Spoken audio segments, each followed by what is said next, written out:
नमस्कार, आपका स्वागत है हमारे चैनल पर। आज हम आपको बताने जा रहे हैं उस 28 साल पुराने केस की कहानी जिसने कभी बिहार की सियासत को हिला कर रख दिया था। एक ऐसा केस जिसमें बिहार के मौजूदा मुख्यमंत्री नीतीश कुमार पर हत्या का आरोप लगा था, लेकिन लंबी कानूनी लड़ाई के बाद पटना हाईकोर्ट ने आखिरकार इस केस को खत्म कर दिया और कहा यह मामला राजनीतिक प्रतिशोध से प्रेरित था, कानूनी रूप से टिकाऊ नहीं था।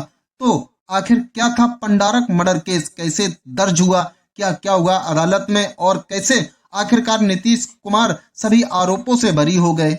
साल था 1991, तारीख 16 नवंबर, स्थान बाढ़ लोकसभा क्षेत्र बिहार। उस वक्त देश में लोकसभा चुनाव चल रहे थे। सिर्फ 2 साल पहले यानी 1989 में चुनाव हुए थे, लेकिन राजनीतिक अस्थिरता के चलते 1991 में फिर से चुनाव हुए। बिहार में उस समय बूथ कैप्चरिंग एक आम बात थी। मोकामा और बाढ़ इलाका तो खास तौर पर हिंसा के लिए कुख्यात माना जाता था। इसी दौरान मतदान के एक दिन एक बूथ पर गोलीबारी हुई। कांग्रेस कार्यकर्ता सीताराम सिंह की मौके पर मौत हो गई, जबकि 4 अन्य लोग सुरेश सिंह, चंद्रमौली सिंह, मन्नू सिंह और राम बाबू घायल हो गए। मृतक के भाई राजा राम सिंह ने थाने में प्राथमिकी दर्ज कराई। उनका आरोप था कि गोली नीतीश कुमार ने खुद चलाई। नीतीश उस समय जनता दल के उम्मीदवार और मौजूदा सांसद थे। एफआईआर में साथ ही मोकामा के विधायक दिलीप सिंह, जिन्हें स्थानीय लोग बड़े सरकार कहते थे, उनका भी नाम था।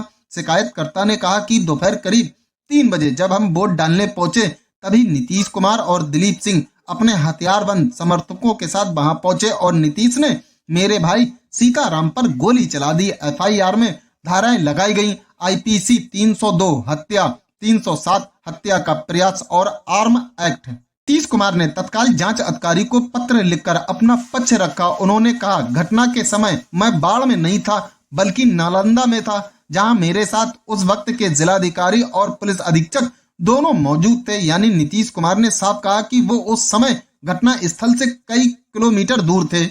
पुलिस ने करीब 1.5 साल तक जांच की। 31 जनवरी 1993 को जांच पूरी हुई और कोर्ट में क्लोजर रिपोर्ट दाखिल की गई। पुलिस ने कहा जांच में नीतीश कुमार और दुलार चंद यादव की कोई संलिप्तता नहीं मिली।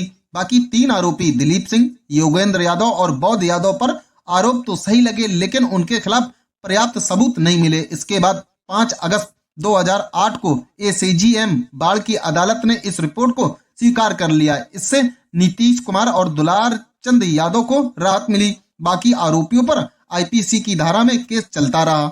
लेकिन कहानी यही खत्म नहीं हुई। 20 जनवरी 2009 को एक नया मोड़ आया। अशोक सिंह नाम के व्यक्ति ने एक विरोध याचिका दायर की।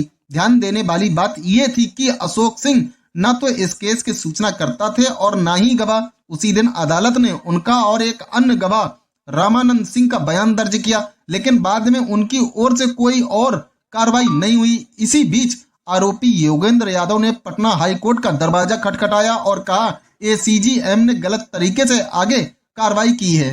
22 अप्रैल 2009 पटना हाई कोर्ट में जस्टिस अजय कुमार त्रिपाठी ने मामले पर सुनवाई की। उन्होंने सूचनाकर्ता राजा राम सिंह को नोटिस जारी किया और निचली अदालत के आगे की कार्रवाई पर रोक लगा दी। लेकिन इसके बावजूद 31 अगस्त 2009 को एसीजीएम ने फिर से नीतीश कुमार के खिलाफ संज्ञान लिया। नीतीश कुमार की ओर से वकीलों ने कहा यह याचिका पूरी तरह से राजनीतिक प्रतिशोध का हिस्सा है, क्योंकि यह शिकायत 17 साल बाद दर्ज की गई है और जिस व्यक्ति ने शिकायत दी वो इस मामले से कोई लेना देना नहीं रखता।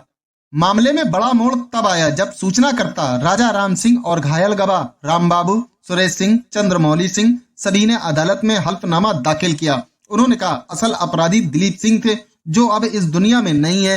राजनीतिक प्रतिशोध के कारण निर्दोष लोगों को फंसाया गया था। भगवान ने अपराधी को सजा दे दी। अब हम ये केस नहीं लड़ना चाहते। इसी तरह घायल गवाहों ने भी अपने बयान में कहा वो वक्त चुनाव का था और कई निर्दोष लोगों पर झूठे आरोप लगा दिए गए। जांच के दौरान प्रशासनिक अफसरों के बयान भी निर्णायक साबित हुए। डीएम नालंदा और एसपी नालंदा दोनों ने अदालत में बताया कि 16 नवंबर 1991 को दोपहर 12 से 12:30 बजे तक नीतीश कुमार हमारे साथ थे। 2:30 बजे से 3 बजे तक वे बिहार शरीफ में हमारे साथ घूम रहे थे, इसलिए घटना के समय उनका बाढ़ में होना संभव ही नहीं है। यानी प्रशासनिक स्तर पर भी नीतीश कुमार की निर्दोषता साबित हो गई थी।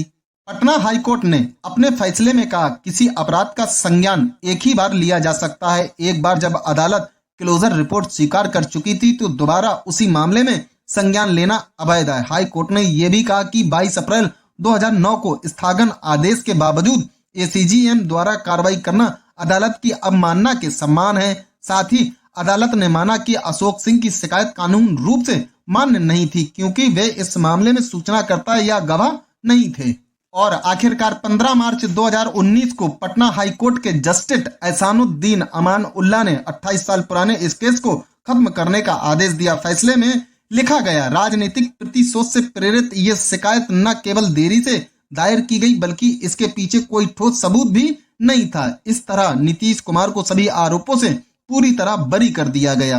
तो ये थी पंडारक मर्डर केस की पूरी कहानी। एक ऐसा मामला जो लगभग 3 दशक तक अदालतों में चला, जिसमें राजनीति, प्रतिद्वंद्विता और न्याय तीनों की परीक्षा हुई। आखिरकार अदालत ने साफ कहा, कानून किसी राजनीतिक खेल का हिस्सा नहीं बन सकता।